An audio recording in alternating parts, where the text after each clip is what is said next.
Welcome back to the Raiders franchise, and we have massive news from this Raiders team, and we will get to that at the conclusion of this Week 7 game against the Bears, which we are simulating, and the results of that game indicate that we have taken yet another loss to fall to 2-5, and Jimmy Garoppolo played a not so spectacular game once again, but Davante Adams and the Raiders met privately, and they have mutually agreed to seek a trade at the conclusion of this week. At week 8, the trade deadline approaching, and it was mutually agreed upon that Davante Adams, Pro Bowl receiver, All-Pro receiver, he's gotten paid, 30 years old. All that's left for him to do is win, and for us, we are not in a position to where we can use him to his fullest potential, and not in a position where we can compete right now. So in looking for the teams that could potentially use a wide receiver, there weren't a lot of options for teams that can take in his contract, even though it is a reduced contract considering all the guaranteed money we gave him. We settled on the Colts, and the Colts are a team that, now with Anthony Richardson on a rookie contract, you see what the Eagles did with Jalen Hurts, giving him A.J. Brown for a first-round pick. The Colts wanted to come right out the gates, give Anthony Richardson a number 1 wide receiver, see what he can do, see what he's capable of. This Raiders team traded a first and a second-round pick to the Packers just a year and a half ago to acquire Adams. Adams then went on to have an amazing year again. And I still think at the age of 30, for a team that is really trying to get back into contention, a first-round pick is a valid thing we can still get for a guy like Davante Adams. It's obviously not a first and a second, but getting a first-round pick this year, getting a 4th and a 5th next year for Davante Adams. We signed N'Keal Harry for depth, but unfortunately Trey Tucker got injured in practice, so he will not be making his first career start against the Lions. Speaking of the Lions, though, we are live in Detroit for a road game against the Lions. We'll really be taking on Amon-Ra St. Brown, who put up 156 yards and a touchdown. This team, of course, led by Jared Goff, had a great year last year, just missed out on the playoffs, trying to get there this year. But we are stuck now with a pretty bare receiving core, as it'll be led by Jacoby Myers, DeAndre Carter, and with Trey Tucker's injury, it'll be Jalen Guyton at the number 3, who just signed on this team a couple of weeks ago. This team already fielded arguably the worst passing attack in the league due to Jimmy Garoppolo's inability to throw a football this year, and we got rid of our best weapon, so I apologize if the offense is a little hard to watch in the passing game for the remainder of this season, but at 2-5 and not a whole lot of success heading our direction, it was smart to make the move now, as Jimmy Garoppolo will step out onto the field. He has put up only 4 touchdowns this season and has been a real struggle. We've seen a bit of Aiden O'Connell so far this season. We'll see if we see more of him, but it'll be first down, and we will go with Josh Jacobs, who now is the sole star of this offense, as Josh Jacobs gets 9 yards on first down. And under center, we go toss now right side to Jacobs, and Josh Jacobs cuts it inside for a first down to the 40-yard line. And Jacobs now, we go back to him on a 3rd straight carry. Now he cuts it to the right side, flag on the play, and Jacobs fumbles, and Josh Jacobs puts it on the ground. There's a flag on the play, and it's going to be a hold, but the Lions are going to decline, and it's going to be their football. A rather disastrous start for the Raiders, as it leads to a first down for the Lions. Already in opponent territory, Jahmyr Gibbs takes a carry and gets 3 yards, and Jared Goff now under center. He will drop to throw, and he'll just swing it out, maybe a backwards pass, so probably another run, as Jahmyr Gibbs will only get a yard. It'll be 3rd and 6, Goff to throw, and he's got a wide open man underneath. That's Jameson Williams, and Jameson Williams gets brought down, but not before getting to the 25-yard line. And the Lions moving quick, moving fast. Jahmyr Gibbs gets through the line, and Jahmyr Gibbs has a first down. Frank Ragnow goes down, so that'll hurt their rushing attack maybe, but they're going to keep it with Gibbs. But it didn't hurt this much, as Jahmyr Gibbs gets a touchdown, and with ease, they started at the 45-yard line, but still very little resistance as Jahmyr Gibbs back-to-back double-digit yard runs and a touchdown for the Lions as they take an early 7-0 lead. Now Garoppolo's going to drop to throw to start the next drive, and he'll have DeAndre Carter, who just flat out drops it. and DeAndre Carter getting a start at wide receiver, and that's not the start you want to see for him. Is Josh Jacobs gets 5 yards to set up a more manageable third down. Garoppolo to throw. Jacoby Myers was bumped off his route a little bit. It's going to be incomplete, and a punt. Good field position once again for the Lions as Jahmyr Gibbs makes it another drive, essentially starting in opponent's territory as he's already past midfield. And Goff will now hand it off to Jahmyr Gibbs, and this awful Raiders run defense seems to be struggling again as Goff now from the 40-yard line. Play action. Goff will throw over the middle, and he's got Marvin Jones, and Marvin Jones, touchdown Lions! And we let old man Marvin Jones just outrun the defense, and that's disappointing as this run game set up a play action, and everyone bid on it. As the Lions now 14-0, Garoppolo will hand to Josh Jacobs, and already at a 14-0 deficit, it's going to be hard to want to establish the run game when we are already down so much so soon. As Garoppolo will throw deep, and it's behind Jacoby Myers and almost picked off. 3rd and 7. Garoppolo has Jacobs, lets it slip through his hands. Wouldn't have mattered as it would have been short of the marker anyway, as the Lions start their next drive at a swing to Jahmyr Gibbs once again, and Jahmyr Gibbs has been the entire offense essentially, and once again they will try to go to him again, but the screen pass is disrupted, thrown at the feet of Gibbs. 3rd down and 12, Goff to throw, a lot of time, and Goff will throw it deep, double coverage, incomplete. 2 men down there, and the Raiders get a stop. Zamir White checks into the game, and Zamir White will have 3 yards, and it'll set up 2nd and 7, spreading the field. As Garoppolo to throw outside, and he ran into Josh Jacobs, and it's going to be incomplete. 3rd down, Garoppolo outside to Jacobs, and Josh Jacobs outrunning a man, and Josh Jacobs making another one miss and falling forward, and Jacobs gets it to midfield just about.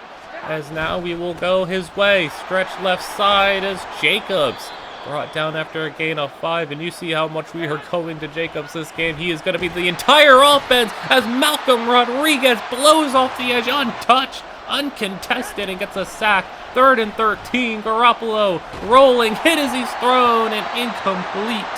A decent drive for the Raiders, upended by the pass rush as the Lions for once are not starting in amazing field position at their own 15. Jahmyr Gibbs will get 2 straight touches. Another swing to Gibbs as they've done that a number of times. It'll set up 3rd and 3, and Gibbs 3 straight touches, and he gets them the 1st down. Exactly what they needed. Off the throw now as he goes very quick outside, and Max Crosby able to chase him down. Max Crosby chopping into coverage for once, not something he is accustomed to doing. But Jared Goff will throw quick to Amon-Ra St. Brown, who has 7 yards, his first catch of the game. As 2nd and 3, and a lot of people got a hand on that ball, it looked like, but no one caught it. 3rd and 3, Goff outside. There's Amon-Ra. Amon-Ra St. Brown gets brought down by Nate Hobbs, but it'll be a 1st down. We do have a very interesting matchup between one of the best slot receivers in the league and one of the best slot corners in the league. Nate Hobbs, Amon-Ra St. Brown, a fun matchup to watch as it'll be Jahmyr Gibbs once again, and Jahmyr Gibbs already about at a dozen-plus touches in this first half, and really just the first quarter, as it'll be a 1st down for the Lions, who are once again marching 35-yard line. They throw, and that's caught by Jahmyr Gibbs, who is just everywhere, all over the field. Red zone now. Goff throwing, end zone, has a man, and Jameson Williams blew by the defense, but it's overthrown. 2nd and 10, Goff to throw, open man, that's caught. This time Jameson Williams gets it down to the 11-yard line where they hand it off, and fighting for the 1st down, they got it. Zach Moss just powers through, enough for the 1st, and Jahmyr Gibbs to the end zone, just stood up at the 1-yard line, and Jahmyr Gibbs stopped, but Zach Moss checks in, the power back for this offense, and Zach Moss with ease, touchdown Lions. Zach Moss puts the Lions up 21-0. It is a dominant start for this Lions offense. This Raider offense needs to do something, and something fast. Jacoby Myers gets absolutely blown up by 2 people on the first play of the drive. Jacobs takes the carry and will get 9, but this Lions defense, can they hold strong? On 3rd and 1, the Raiders need it. They need it. 3rd and 1, and he stood up. Josh Jacobs gets stopped, 3rd and 1, but now it's 4th and 1, and we are going for it. We cannot give this football back. They have all the momentum. We need to capture some of it. Hand off to Jakob Johnson, and that's going to be a first down. Finally, something going our way. Zamir White checks into the game. Zamir White takes a carry up the middle for just a yard, but this Raider offense needs to put some points up before the half, needs to cut it to a 2-score game, and Garoppolo hit as he's thrown, and it's incomplete. 3rd and 9. Garoppolo, does he have something for us over the middle? That's DeAndre Carter and a first down. There we go. That's something positive as Garoppolo play action, and he'll throw to Johnson, who gets hit. Incomplete. Too much Jakob Johnson on this drive, I feel like. We go underneath on 2nd down. Jacobs juke move, and Jacobs gets brought down, and Josh Jacobs is getting up slow, and if he is not going to be able to play, I can imagine how much worse it's going to get for this offense as they go outside. Jacoby Myers has the 3rd down conversion, and Jacoby Myers to the 29-yard line. But if there is no Josh Jacobs, I don't know if there is an offense for this Raiders team, as Zamir White will check in as the starter for now as they go outside very quick. That's Jalen Guyton, and Jalen Guyton gets through, and Jalen Guyton to the 9-yard line. And Guyton with his first catch as a Raider, I feel like, as that's Zamir White up the middle, and Zamir White trying to get to the end zone. He's close to the 1-yard line. And Jimmy Garoppolo will throw. Open. Jacoby Myers. Touchdown, Raiders. Jacobs might have gone down, but we finished the drive that he started. Finally put some points up on the board, and it is 21-7, 2-score game, and maybe we get some momentum in our favor as Goff to the air, first down. We'll have Sam Laporta, and Sam Laporte has a first down and a whole lot more as he is to the 45-yard line. Goff outside, and there's Amon-Ra St. Brown breaking a tackle, shoved out of bounds. First down as Goff once again now deep down the field, and it's behind Jameson Williams. It was a tough adjustment to make, couldn't hang on. 2nd down, Goff 4 straight passes, and Amon-Ra has another catch. 8 yards as Nate Hobbs is having a difficult time covering him short. 3rd and 2. And Goff, quick throw outside. That's Marvin Jones, and Marvin Jones all alone. Touchdown, Lions. And just like that, they steal a touchdown right back as Marvin Jones has 2 big touchdowns on the game somehow. As Zamir White take the first carry of the drive, and the Lions have 2 minutes to try to get something, try to steal some momentum back going into the half as Jacoby Myers gets a lit up, but he has the first down. Impressive to hang on to that one as Garoppolo over the middle, intercepted, trying to hit Michael Mayer deep, and it's picked up by Chauncey Gardner-Johnson. And the Lions now set up in good field position once more. Goff misses the mark. 2nd down, Goff to throw again, over the middle, wide open. That's a first down and a lot more in the red zone once again. Goff to throw, and he's hit, sack, fumble, and the ball on the ground. Max Crosby jumps on it. It's Raider football, and a rare turnover forced by the Raider defense, as will we have something with 40 seconds to go in the half. Incomplete as he was hit on the throw. 2nd and 10 to the air. Good time in the pocket, and Amir Abdullah with the catch. He gets 9 yards. 3rd and 1. And Jimmy to throw. Has a man deep, Amir Abdullah, but he overthrew it. And it'll be 4th down. We hand the ball back to the Lions, who just take it to the half. And it is a rough half. Josh Jacobs, he's likely to miss the rest of this game as the Lions have put up practically double the yards of the Raiders, and nothing has gone right for the Raiders team. This offense has struggled. The defense has been even worse, and we're just going to hope the second half treats us a bit better, as we'll see if we can claw back into this game. Second half is underway. Unfortunately, the Lions have the football to start, and we'll see if this defense can do something as Amon-Ra St. Brown has a first down, catching Goff to the air. They've thrown a lot recently as Jahmyr Gibbs. It's been a while since he's taken a handoff. 3rd and 6, Goff to the air, and over the middle, wide open. That's Marvin Jones again, and who let Marvin Jones have a career day at the age of like 35 as Jahmyr Gibbs finally takes a carry. And maybe you can see why they haven't given him the ball, as a rare tackle for loss for the Raiders defense. as Goff to the air once more. He's going to go deep. Amon-Ra St. Brown caught but out of bounds. 3rd and 12. Goff to throw. And Goff running, and he's getting chased down. That's a sack for Tyree Wilson, the rookie. And the Raiders take over. Garoppolo hands it off Zamir White. And as you can see, Josh Jacobs really is gone, and he's going to miss the rest of this game. Quick throw outside. DeAndre Carter, and he's going to lose yardage as it'll be 3rd and 6. Garoppolo rolling left, and Garoppolo is running and fumbling the football, and it's picked up by the Lions. Garoppolo turns it over, and the Lions once again set up an amazing field position as Jamison Williams breaking a tackle, and Williams inside the 10. It'll be 1st and goal. To throw, Goff hit, incomplete. Trying to get to the tight end. It'll be 2nd down as Jahmyr Gibbs outside. Jahmyr Gibbs, touchdown, his 2nd of the game. 3rd rushing touchdown for the Lions as a whole. And it is going to be 35-7 as they waste no time doing exactly what they did in the first half, and that is just dominate as Garoppolo to the air. And he's going to throw deep. Michael Mayer got open, and Michael Mayer got free. And that's going to be the biggest play of his career as Garoppolo hands it. And there's Zamir White brought down by the leg. And he's going to get just 2 yards. But we're going to have to do something if, once again, we even want the slightest sliver of a chance of making a comeback in this game. We're going to need to score on this drive as Garoppolo will roll. Throw. That's Michael Mayer. And he will have a 1st down to the 27-yard line as Zamir White carry brought down after just another 2-yard gain as Garoppolo play action will throw, and Jalen Guyton has the catch, and Guyton has it to 3rd and 1. And we'll see if we can punch this in from the red zone as we get the 1st down to White. And Garoppolo will hand it. No, he'll run. Throw, and it's caught. DeAndre Carter, who's going to get a touchdown, it looks like, maybe to the 1-yard line. And the penalty, it'll be a hold on the offense, and we get a good play, but it gets taken right away as Alex Barr is on the hold.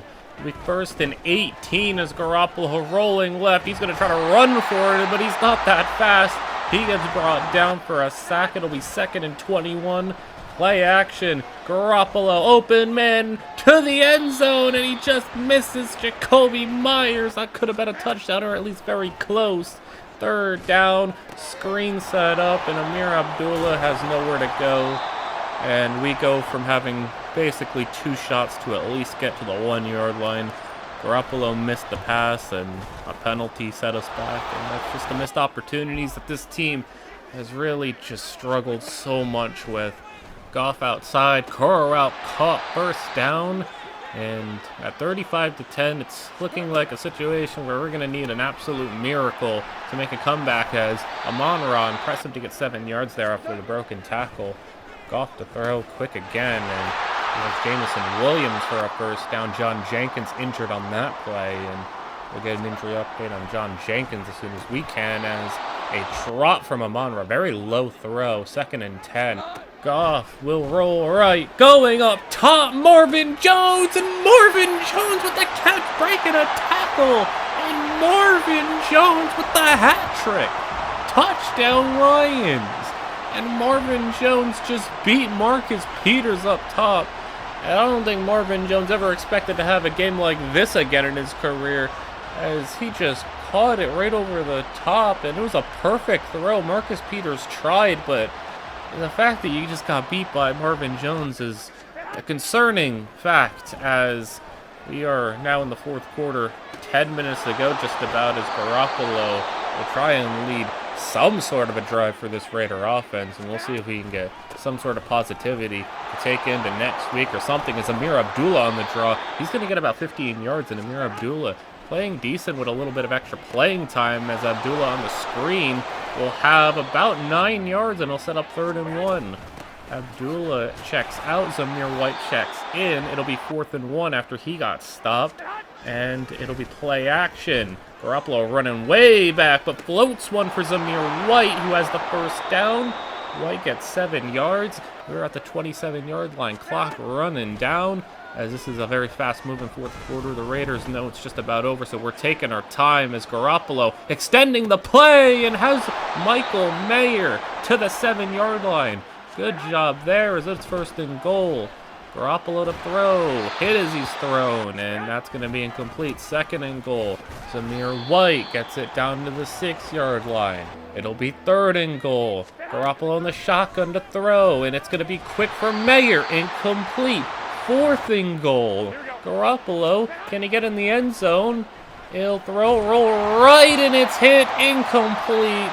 We turn it over, and with just under 5 to go, the Lions were able to hold on to the ball, run the clock out, and the game is over. 42-10, and an embarrassing loss for the Raiders. It is just ugly, and without Davante Adams, he got traded. Without Josh Jacobs, he got injured.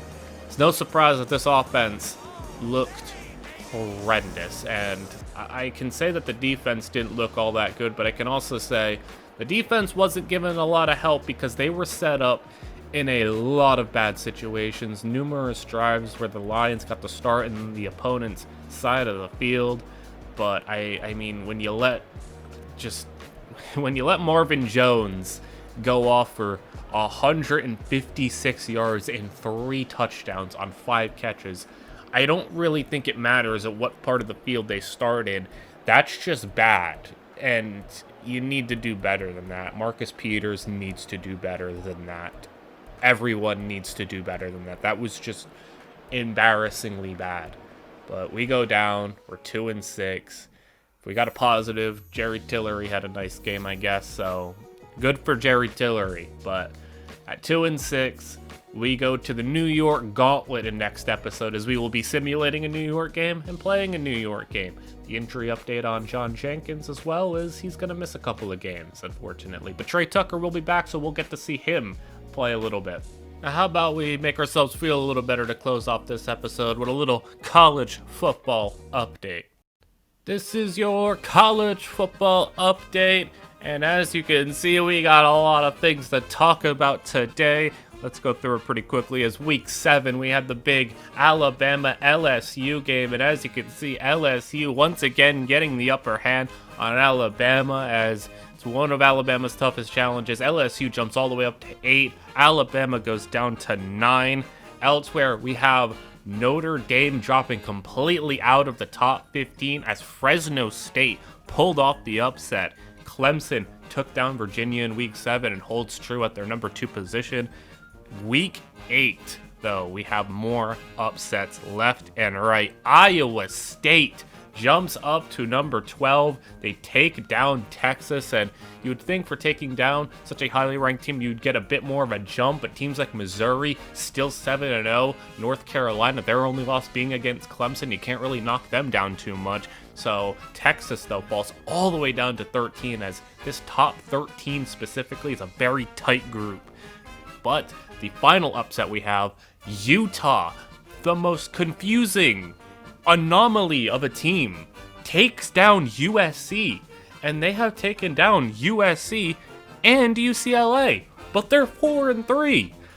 We don't know what to make of this Utah team. We will talk about their defensive captain first when we get into the players.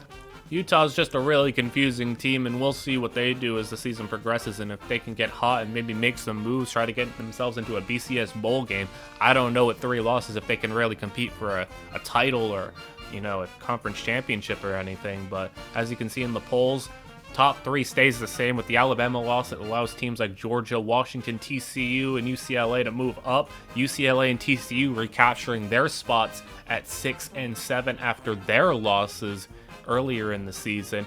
And as we look ahead to what's next week, we have a week 9 and more big matchups. Florida will take on Missouri, who is 7-0, and we'll see if Florida, who is starting to surge a little bit more, finding their footing on offense. Texas taking on TCU, 6 versus 13, 2 6-1 teams in a game that can determine the Big 12 title picture. Oregon, USC took a bad loss, but their first of the season. We'll see if Oregon, though, can pull up their upset. And in week 10, we will have games like Oregon also will be taking on Utah. So Oregon's got a tough stretch of games. Utah and USC back-to-back weeks. Michigan will take on Minnesota, and UCLA will take on Arizona. But let's get into some of these players. Up first, we have linebacker Kepa Tonga from Utah. As promised, we got to talk a little bit about this Utah team as they started 1-3. Really were falling apart very quickly, but they've came around 3 straight wins, including 2 over ranked opponents, and it's been a complete shift in this Utah defense, which has completely changed the way they play. And they have been a dominant team when it comes to stopping the run, and a big reason for that is Kepa Tonga, as Kepa is an absolute tackling machine. That's a big plus. You want to look at him. He will just rack up tackles left and right. He is a day 2 prospect, though, because as a linebacker as a whole, he's not a guy you can just put solo in the middle. He's not a 3-down backer if you want to have a 1 linebacker setup. He's a guy that you need to put a coverage guy next to him, or you need to take him out on passing situations, because I say not strong in coverage, but that's maybe putting it a bit nicely, as he's a bit of a liability. His upside is a bit limited because his athleticism is just okay, but he stuffs the stat sheet with tackles. He's a guy who looks good on paper. He'll go in day 2 for sure, but I don't know what his outlook looks like as maybe becoming a great linebacker, but I think he'll be a really nice piece of a defense, and he's someone that will definitely be valuable, as it's harder and harder to find great run-stopping linebackers as everything's so geared to the passing game, and you look for guys who can stop the pass, but you gotta remember, you gotta stop the run too, and Kepa Tonga can do that very well. How about we talk about a receiver and another day 2 guy? We have 2 day 2 guys we talk about in Tonga and Vance Isak at wide receiver. The third guy we will talk about is arguably the best player in this class, and arguable is still maybe putting it lightly, but I want to talk about a wide receiver. Iowa State has been surging up the polls, and after a big win over Texas, I think it's pretty fitting to talk about one of their players, and I think the comparison here is a very good one. Juju Smith-Schuster, as Juju, great number 2 receiver in Pittsburgh one year next to Antonio Brown, but more so has just turned into a very solid 2, great 3 wide receiver who can play in the slot, physical, can run after the catch, but he doesn't have elite speed. He's definitely not a number 1. I think Isak's going to fit into a similar role as Juju Smith-Schuster. He's very physical after the catch, can be that big slot receiver that teams are looking for. Some teams have been drafting tight ends to play that big slot. I think he can play that just straight up as a wide receiver. He's good in the red zone. He racks up touchdowns. Very physical after the catch. But again, the downside is his upside as a true number 1 receiver. I don't think he'll ever be a true number 1 receiver in this league. But for a team that is looking for a nice complementary piece to their number 2, a guy who can maybe provide them some physicality, a red zone threat, physicality after the catch, I think Isak has a lot of room to be a very efficient and valuable piece to a passing game. He lacks speed. He's not going to be able to separate incredibly well, but that's stuff he can get better at. He has the physical capabilities to be something good. Just don't expect him to be a elite number 1 receiver, or really just a number 1 receiver in general. But that's okay. He's going to be a fun player to watch.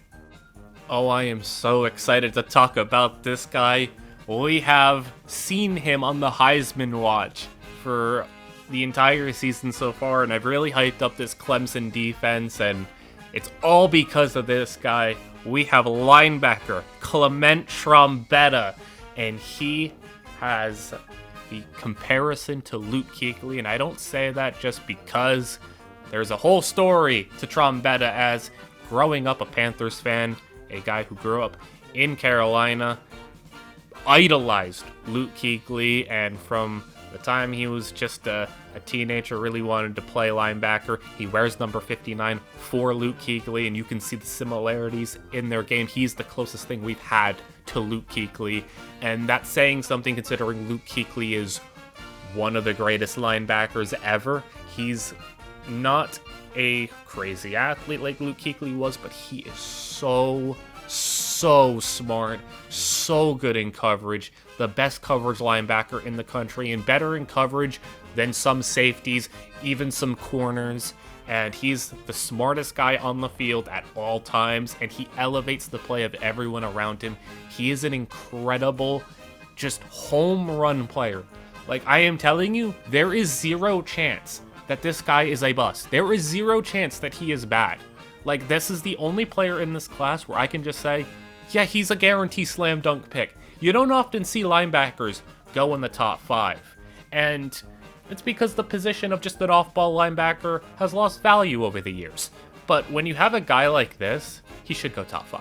I mean, I wouldn't even be mad if he went number 1. He's the best player in this class, and he's just is incredible. You can take a look at what he did as a junior. Over 100 tackles, a couple sacks, couple picks, pass breakups, forced fumble touchdown. He makes the big plays in the big moments. He elevates the players around him. He's a leader. He's the smartest guy you'll ever find. He's a great dude. He has everything you want. I couldn't find a weakness on him. Like, you see the weakness column. None. I can't find a weakness on him. He has no flaws in his game.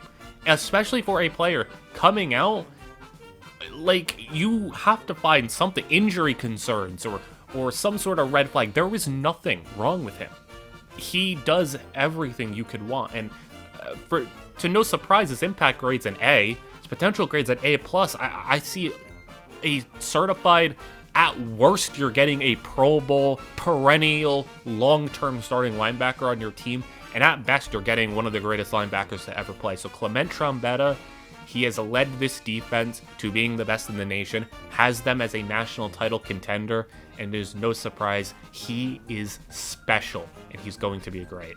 So that'll do it for the college football update, and I hope you really are interested in some of these players. But next week, like I said, we have the New York Gauntlet. We will be playing against Aaron Rodgers and the Jets. We'll be simulating against the Giants, and we'll see if this team can play a bit better than they did this week. But even if we don't, we're set up to maybe have a good draft pick and with a fun draft class ahead of us. We might be having some exciting players join the team next season. I hope you're ready for next week. See you in the next one.